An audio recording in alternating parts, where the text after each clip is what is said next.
Are you wondering if planks are safe postpartum after you've had a baby or if you have diastasis recti?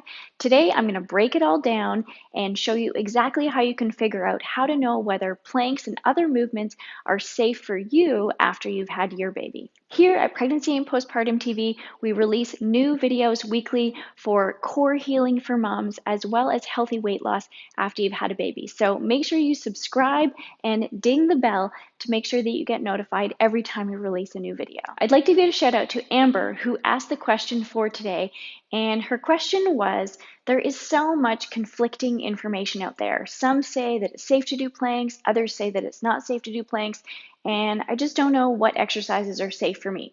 So thank you so much for your question, Amber, and we're gonna break it all down so that you know exactly what exercises are safe for you. I'm also going to cover what modifications you can do to make sure that it's safe if the full plank isn't a safe exercise for you. Diastasis recti is the abdominal muscle separation between the rectus abdominal muscles that can happen in pregnancy or after pregnancy. As the belly grows, the muscles can be separated. So first we want to evaluate exactly how big your diastasis recti gap is, and I will link to a video up there of the most accurate way to assess how wide your gap is, but also deep, and we want to look at the tension as well. To heal the diastasis recti, we want to avoid any exercises or movements or postures or breathing that is causing any coning or doming or pressure, intra-abdominal pressure on the abs.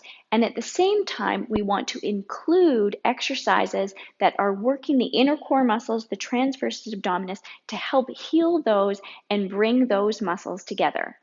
When we do certain exercises like sit-ups and crunches and planks possibly, this can cause too much of that intra-abdominal pressure and can cause those muscles to be pushed apart, which is sort of the opposite from what we want to be doing. We want to be healing those inner muscles together.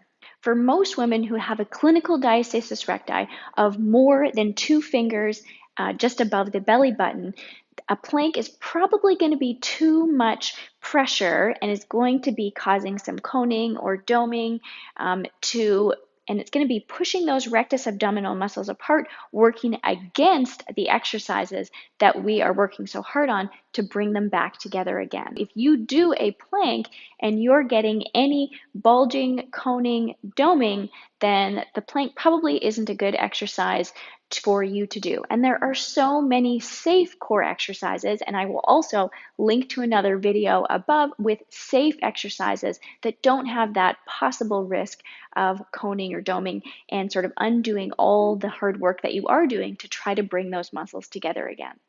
So I'm going to get down and do a plank with you and show you in just a second. But first I wanted to talk a little bit about posture and breathing. So when we're doing any exercise or movement, we're going to be engaging our core. We want to do this on an exhale. So when we exhale, and we engage, you can see that it really brings those muscles together, the stomach flattens, as opposed to if you were going to take a big inhale in, so try it with me, take a big inhale in, and your belly expands, and then you're going to contract with your belly expanded. What happens then? The pressure has to go somewhere. So the pressure is going out on your abdominals, and it's also going down on your pelvic floor, which as a new mom, we're also trying to heal our pelvic floor as well, and we don't want any leaking or anything. So when you are going to do a movement where you have to brace your core and use those muscles, you want to make sure that you're doing it on an exhale to make sure that we are protecting our core and not causing those abdominal muscles to be pulled apart and any extra pressure. Okay, let's get down and we'll do a plank together, and I'll show you what I'm talking about here. So I'm going to put this to the side here. So if we are going to do a full plank here, and I'm going to step out here, I want you to feel in your core, or maybe don't do this at all. If you think that it's unsafe for you, don't do it. But there's a lot of pressure on my core here, and I am engaging and the whole time to make sure that my core is protected And I'm going to want to see in the video here if there's any coning or doming after. And actually, I probably want to pull my shirt up and so that you guys can actually have a good view of what's going on here. And so I'm going to come to hands and knees. I am fully engaged. And when I step into plank, all right, what do you guys see? Do you guys see any coning or doming that's happening there? And then again, you want to get out just as carefully as you got in. So a variation that you could do is on hands and knees.